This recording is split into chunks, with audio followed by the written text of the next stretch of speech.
perkenalkan ya, kami dari kelompok 2 akan membawakan persentase ya pada mata kuliah pembelajaran matematika 1. Nah, anggota kelompok kami, saya sendiri Muhammad Panji Purnomo, kemudian ada Nurul Fitriani Safar, dan ada Nurul Fitriani Syarif, dan ada pula Narsi. Ya. Adapun judul makalah kami yaitu problematika learning loss terhadap kemampuan numerasi siswa pasca pandemi COVID-19 ya, COVID-19. Untuk pemateri pertama kepada Nur Fitriani Safar, saya persilahkan. Oke, baik. Terima kasih atas kesempatannya. Di sini saya akan menjelaskan tentang latar belakang dari makalah kami, yaitu problematika loss learning terhadap kemampuan numerasi siswa pasca pandemi COVID. Bisa di next, di latar belakang. Oke, baik, seperti yang kita ketahui bahwa pandemi COVID-19 telah terjadi di Indonesia pada tahun 2019. Nah, di sini menyebabkan dampak yang besar hampir di seluruh sektor kegiatan. Salah satunya yang terkena dampak adalah sektor pendidikan, yang mana pada saat pandemi pembelajaran dilakukan secara online. Nah, seluruh elemen pendidikan, khususnya pengajar dan pelajar, harus bisa menyesuaikan diri terhadap kebijakan ini. Namun, kegiatan pembelajaran secara daring ini tidak serta-merta menyelesaikan masalah. Akibat dari pembelajaran daring ini, malah muncul masalah baru, yang mana salah satunya adalah terjadinya loss learning atau kehilangan pembelajaran. Nah, dengan terjadinya loss learning ini berdampak pada aspek kognitif anak. Salah satunya adalah kemampuan numerasi. Nah, di sini kemampuan numerasi ini dianggap penting karena keterampilan numerasi ini dibutuhkan dalam beberapa aspek kehidupan, seperti baik di rumah, di pekerjaan, ataupun di masyarakat. Next, selain itu, kemampuan numerasi menjadi salah satu kompetensi dasar yang diujikan pada AKM atau Asesmen Kompetensi Minimum. Berdasarkan riset yang dilakukan oleh Kemendikbudristek, pandemi COVID-19 telah menimbulkan kehilangan pembelajaran atau telah terjadinya learning loss, literasi, dan numerasi yang signifikan. Salah satu indikasi loss learning yang tampak adalah berkurangnya kemajuan belajar dari kelas 1 SD ke kelas 2 SD setelah 1 tahun pandemi. Kemajuan belajar selama 1 tahun kelas 1 sebesar 129 poin untuk literasi dan 78 poin untuk numerasi. Nah, setelah pandemi, kemajuan belajar ini berkurang secara signifikan atau bisa dikatakan telah terjadi loss learning. Next. Nah, adapun rumusan masalah dalam makalah kami itu yang pertama, apa yang dimaksud dengan loss learning?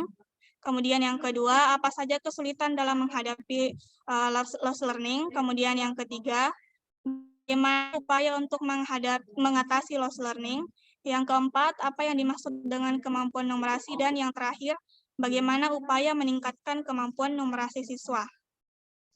Selanjutnya, tujuan. Yang pertama, untuk mengetahui apa itu loss learning. Yang kedua, untuk mengetahui kesulitan dalam menghadapi loss learning. Yang ketiga, untuk mengetahui bagaimana upaya mengatasi loss learning. Dan yang keempat, untuk mengetahui apa yang dimaksud kemampuan numerasi. Kemudian yang terakhir, untuk mengetahui bagaimana upaya meningkatkan kemampuan numerasi siswa. Oke, saya kira saya kembalikan ke moderator. Oke, baik. Selanjutnya akan dibawakan oleh saya sendiri ya. Jadi saya akan membawakan materi terkait apa yang dimaksud dengan learning loss ya. Jadi banyak pendapat ya terkait pengertian atau definisi dari learning loss ini ya. Misalnya saja The Education of Development Forum tahun 2020 mengartikan learning loss adalah situasi di mana peserta didik kehilangan pengetahuan dan keterampilan baik umum ataupun khusus ya, yang mana terjadi kemunduran secara akademis di mana karena kesenjangan yang berkepanjangan atau ketidaklangsungnya proses pendidikan. Adapun learning loss juga bisa diartikan sebagai hilangnya ketertarikan belajar pada peserta didik ya karena kurangnya interaksi dengan guru saat proses pembelajaran. Istilah learning loss sendiri tidak asing didengar di Indonesia ya. Adapun 3 tanda-tandanya, yang pertama menurutnya kemampuan intelektual ya, dan keterampilan. Yang kedua menurutnya prestasi belajar di mana tumbuh kembang anak terganggu, dan yang ketiga adalah anak mengalami tekanan psikologis dan psikososial dan kesenjangan akses belajar. Nah, dapat disimpulkan ya bahwa learning loss adalah ya suatu keadaan yang mengakibatkan menurun atau hilangnya pengetahuan, kemampuan dan keterampilan peserta didik untuk memahami konsep pembelajaran yang diakibatkan kesenjangan pada proses pendidikan. Ya, di mana kita ketahui bahwa Indonesia ya sudah 2 tahun ya kemarin terdampak pandemi. Selanjutnya, apa saja kesulitan ya dalam menghadapi learning loss.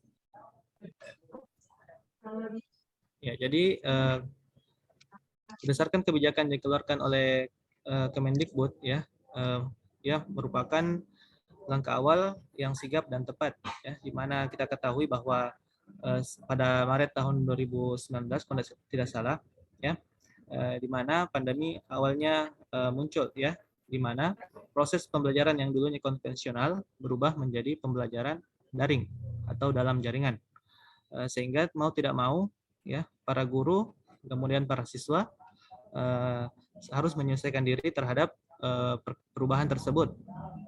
Ya, tentu dalam proses perubahan tersebut ada kendala-kendala yang dialami ya, mungkin untuk peserta didik ya, untuk pendidik khususnya juga atau guru, kemudian juga orang tua atau wali siswa ya. Belajar dari rumah nyatanya tidak memberikan pembelajaran yang bermakna yang efektif bagi peserta didik. Kemudian adapun beberapa kendala yang dirasakan ya, dari sisi pendidik atau guru ya, di mana guru mengalami kesulitan PJJ atau pembelajaran jarak jauh dan cenderung menekankan pada penyelesaian kurikulum, waktu pembelajaran yang dipersingkat, serta sulitnya komunikasi dengan orang tua murid. Ya, ya ada juga beberapa guru yang saya pernah wawancarai ya, katanya kesulitan yang dialami itu karena siswa di rumah sulit diatur atau sulit dikontrol ya, sehingga ya fokusnya itu tidak bisa di pembelajaran ya. Lalu ya di mana kurikulum juga menekankan itu ya, pembelajaran itu cukup selesai saja materinya atau bahkan tidak perlu selesai, yang penting belajar ya. Kemudian adapun kendala yang dihadapi siswa, yaitu mereka mengeluh bahwa sulit fokus belajar dari rumah ya, mungkin ada adik-adiknya ya yang mungkin mengganggu ya, atau apalah ya pekerjaan rumah.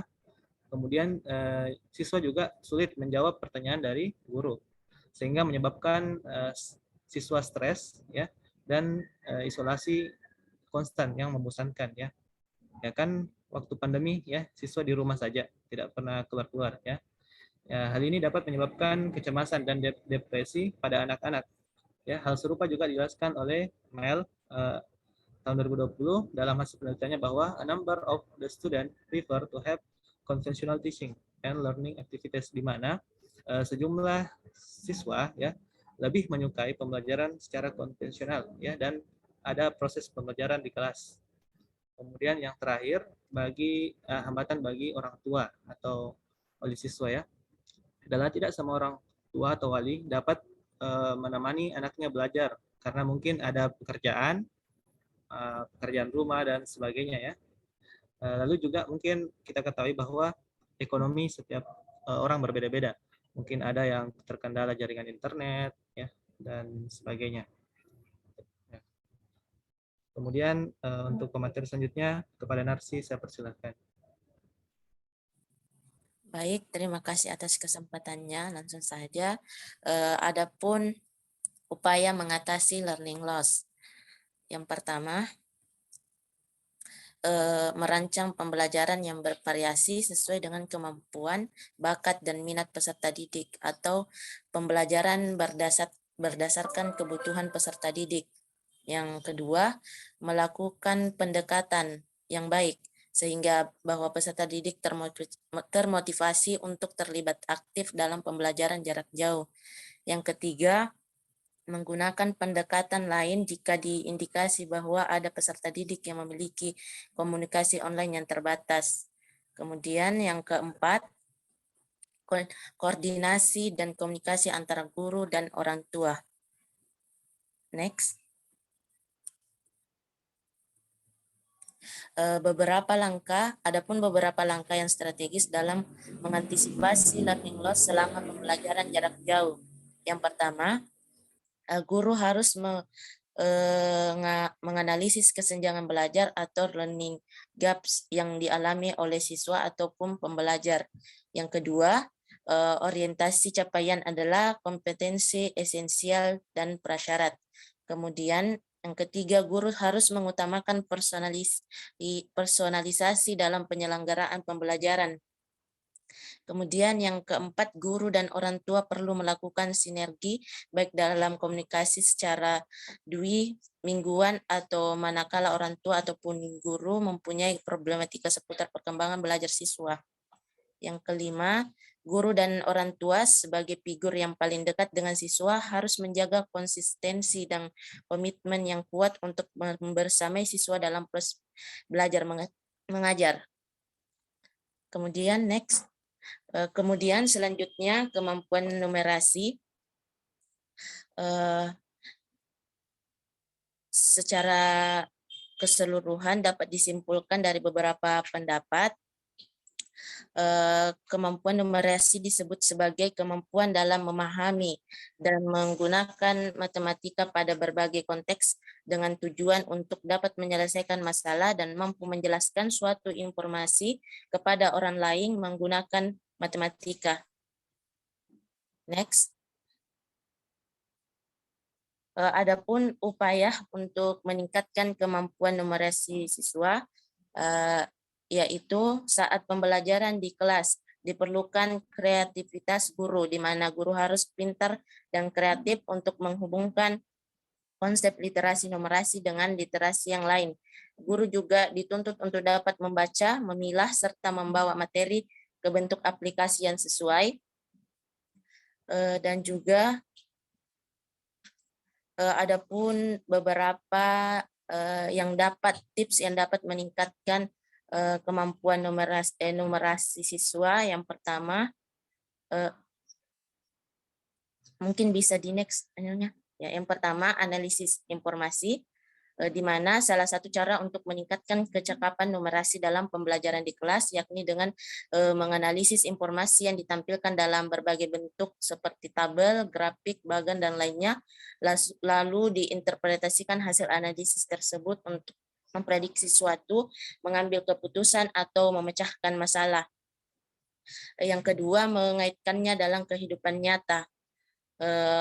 Di sini dilakukan agar siswa bisa memahami pengetahuan atau konsep numerasi dengan mudah. Guru dapat menghubungkannya dengan kehidupan nyata. Dengan begitu, siswa akan mengetahui betapa pentingnya mempelajari literasi numerasi dan mereka mengetahui bagaimana konsep ini bisa digunakan dalam kehidupan sehari-hari. Yang ketiga, memotivasi siswa untuk bertanya. Dalam proses pembelajaran, keaktifan siswa di kelas sangat diperlukan untuk memastikan siswa paham dan mengerti materi pelajaran.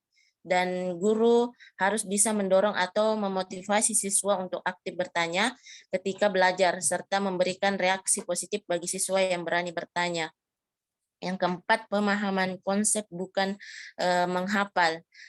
Yang dimaksud di sini dalam menghitung atau memecahkan masalah. Alangkah baiknya jika siswa diajarkan pemahaman konsep dibandingkan menghafal.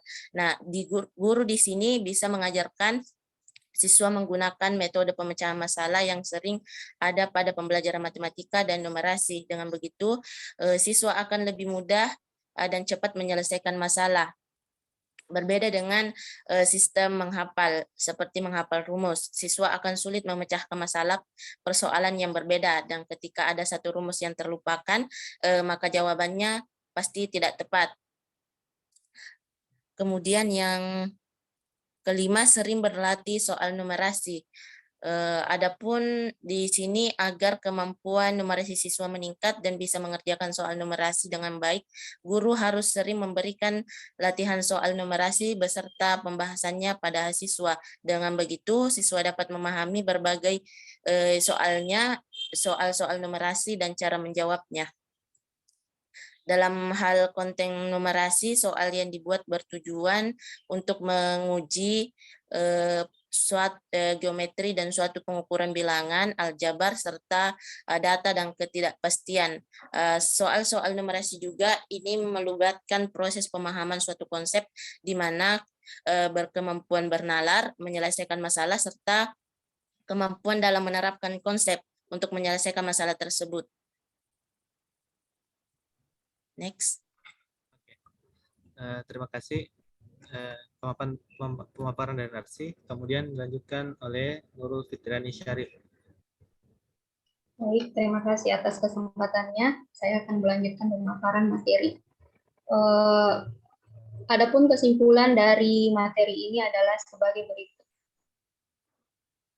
Next. Yang pertama, learning loss adalah suatu keadaan yang mengakibatkan menurun atau hilangnya pengetahuan, kemampuan, dan keterampilan peserta didik untuk memahami konsep pembelajaran yang diakibatkan kesenjangan pada proses pendidikan. Yang kedua, ketika pembelajaran telah kembali di sekolah, banyak dari siswa yang mengalami learning loss, sehingga guru kesulitan dalam melanjutkan materi pelajaran karena materi prasyarat yang belum dikuasai.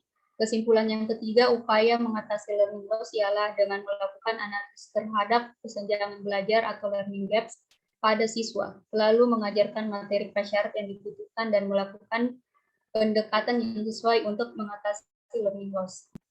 Next. Kesimpulan yang keempat, kemampuan numerasi adalah kemampuan dalam memahami dan menggunakan matematika pada berbagai konteks dengan tujuan untuk dapat menyelesaikan masalah dan mampu menjelaskan suatu informasi kepada orang lain menggunakan matematika. Dan kesimpulan yang terakhir, upaya untuk meningkatkan literasi numerasi saat pembelajaran di kelas memerlukan kreativitasan guru, di mana guru harus pintar dan kreatif untuk menghubungkan konsep literasi numerasi dengan literasi yang lain. Next. Dan untuk saran dari materi ini adalah sebagai berikut. Yang pertama, saran yang diberikan adalah guru diharapkan bersabar menghadapi learning loss yang dialami siswa pasca pandemi dan mengupayakan memberi materi prasyarat serta melakukan pendekatan yang sesuai pada siswa. Dan saran yang kedua, guru hendaknya senantiasa belajar untuk menemukan inovasi, meningkatkan kemampuan siswa pada aspek numerasi. Sekian materi yang saya paparkan, saya kembalikan ke moderator. Terima kasih dari materi dan teman-teman